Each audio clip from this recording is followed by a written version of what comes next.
It's a pleasure to have you here at our forum, Mr. Rasool. Can you please tell me your thoughts on our theme? So as you know, it's from the old order to new realities. What part of this global old order do you believe needs to change the fastest and why?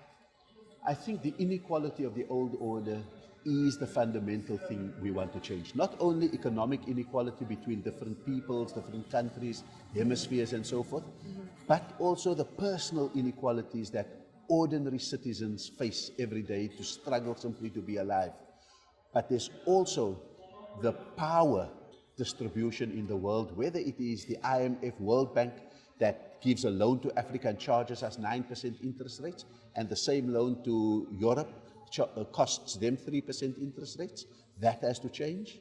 We need to change the veto power, as President Erdogan has said, the veto power in the United Nations Security Council, because that's condemning parts of the world to perpetual suffering.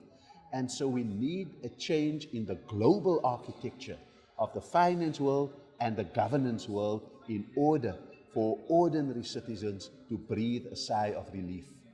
And what do you think moving into this new reality will be what shapes the next 10 years? And how can humanity act on that?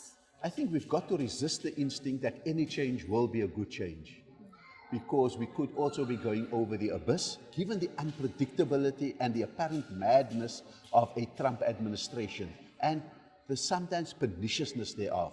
So not every change is a good change. We need to understand how do middle powers like South Africa, like Turkey, like Australia influence the change away from the abyss to something better. And maybe the change first will be, how do we mount a holding operation?